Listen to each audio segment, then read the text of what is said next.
Yo les amis, joyeux Noël! Aujourd'hui, nous allons parler de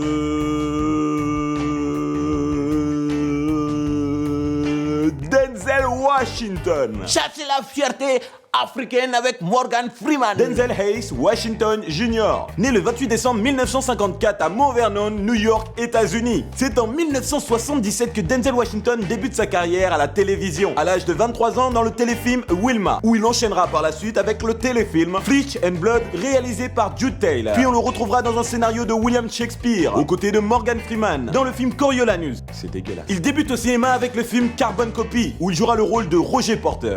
Patrick, figure-toi que ce film, je le regardais, tu n'étais même pas né. En 1982, il jouera dans la série médicale Hôpital Saint-Elware. C'était l'époque où il était fin et imberbe, il était trop mignon. Dans le rôle de Dr. Philip Chandler, qui gardera jusqu'en 1988. Mais en parallèle, Denzel Washington n'arrêtera pas sa carrière au cinéma, car on le retrouvera en 1984 dans le film Soldier Story. D'ailleurs, la même année, on le retrouvera dans le rôle de Martin Swire, dans le drame License to Kill, aux côtés d'un réalisateur avec lequel il a déjà tourné, Judd Taylor. En 1986, on le retrouvera dans le rôle d'Arnold Billing, dans le film Les coulisses du pouvoir. Il sera également dans la peau de Steve Biko, un leader noir qui lutte contre l'apartheid, dans le film que j'ai beaucoup aimé, Cry Freedom. Alors les amis, je vous conseille ce film, il est grave mortel. Puis il enchaînera avec le film de guerre Gloire, où il jouera le soldat Trip. Pour sa performance dans le film, il recevra un Oscar du meilleur second rôle. Après, on le retrouve dans le rôle de Ruben James, dans le film dramatique Pour la gloire. Puis on le retrouvera également la même année dans la comédie dramatique The Mixed-Queen. En 1990, on retrouvera Denzel Washington dans le film Un ange de trop. Cette année-là, il fera la rencontre de Spike Lee, qui lui proposera une comédie musicale, Mo Better Blue. L'année suivante, on le retrouvera dans la comédie dramatique Mississippi Masala, suivi du rôle de Nicky Steele dans le drame Ricochet en 1991. En 1992, il retrouvera Spike Lee pour un projet sérieux, car il incarnera le rôle titre du leader charismatique musulman noir,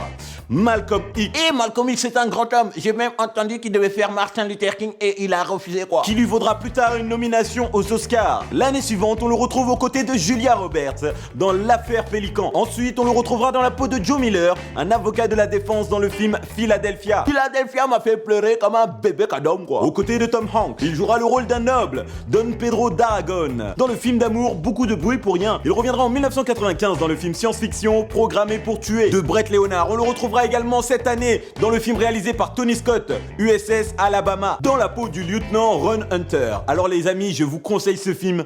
Vraiment, moi j'ai bien kiffé ce film et Denzel Washington il joue super bien dedans, donc je vous invite à le regarder au calme chez vous. Voilà. Et pour finir cette année, il sera dans le film Le Diable en robe bleue. L'année suivante, on le retrouvera dans le film dramatique de guerre À l'épreuve du feu. L'épreuve du feu, c'est que tu m'as pas connu mon grand. Il sera dans la comédie dramatique réalisée par Penny Marshall, La femme du pasteur, dans le rôle de Dudley. L'année suivante, on le trouvera dans le trailer Le témoin du mal. Alors film que j'ai pas trop aimé, mais il est quand même regardable. Puis il retrouvera le réalisateur Spike Lee dans le film dramatique sportif indépendant We Got a Game. Et à la fin de l'année, il sera aux côtés de Bruce Willis dans le film Couvre-feu. En 1999, il sera Lincoln Rhymes dans le film The Bone Collector réalisé par Philip Snow. Et il sera aux côtés de la belle Angelina Jolie. Et il sera également dans le film dramatique sportif Hurricane Carter, où il prêtera son jeu d'acteur à Rubin Carter. Alors les amis, si vous n'avez pas vu ce film, je vous le conseille. Pour moi, à partir de 2000, tous les films qu'il va faire, il va être là-haut.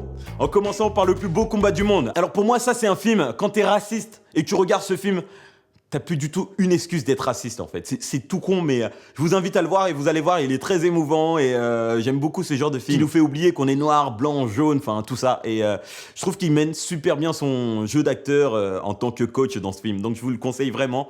Allez le voir, vous allez bien kiffer. En 2001, il sera dans la peau de l'inspecteur Ripou Alonso dans le film Training Day, réalisé par Antoine Fuqua. C'est la première fois que dans un film, je vois un inspecteur noir qui forme un blanc quoi. Alors les amis, je vous le dis honnêtement, allez le voir.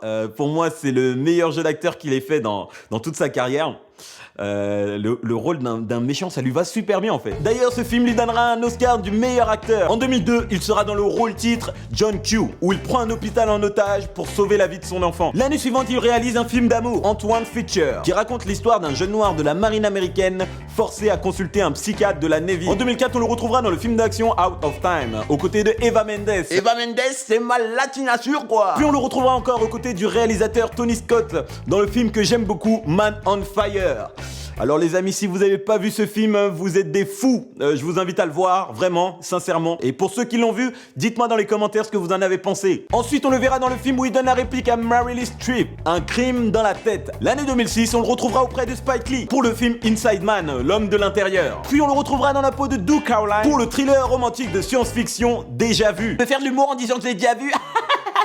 L'année d'après, les amis, on le retrouvera dans le rôle du criminel Frank Lucas dans American Gangster, réalisé par le frère de Tony Scott, Ridley. Puis il jouera aux côtés de Forest Whitaker dans le film qui réalise The Great Debaters, suivi en 2009 dans le film d'action L'attaque du métro 123, où il sera en tête d'affiche aux côtés de John Travolta. En 2010, il jouera dans le film qui me fait trop penser au jeu vidéo Fallout, Le Livre d'Eli, où il sera aux côtés de la belle Mila Kunis. Cette même année, on le retrouvera pour la 5e fois auprès du réalisateur Tony Scott, mais cette fois-ci dans le film Unstoppable. 2 ans après, il jouera aux côtés de Ryan Reynolds dans le film Sécurité rapprochée que je vous conseille les amis, il est trop bien. Suivi du rôle où il incarne le pilote de ligne alcoolique Whip Whitaker dans le film dramatique Flight, film qui lui vaudra une 4e nomination aux Oscars en tant que meilleur acteur. En 2013, on le retrouve dans le rôle de Bobby dans Two Guns en compagnie de Mark Wahlberg. Mais c'est l'année d'après qu'il retrouvera Antoine Fuqua pour le film The Equalizer. Il est là-haut, je vous invite à le voir si vous l'avez pas vu. Vraiment, c'est un film d'action comme j'aime, où tout est détaillé, où l'image est belle, et franchement, je vous invite à le voir vraiment parce que Denzel Washington m'a vraiment bluffé. Je pensais pas qu'il était capable de faire ça, mais il l'a fait, et je vous invite vraiment à le voir. Et pour finir, il reviendra à la tête d'affiche du film western d'Antoine Fuqua, Les 7 mercenaires. C'était Pat pour le Choco 25, je vous souhaite un joyeux Noël. Je vous fais plein de bisous, à l'année prochaine. Ciao!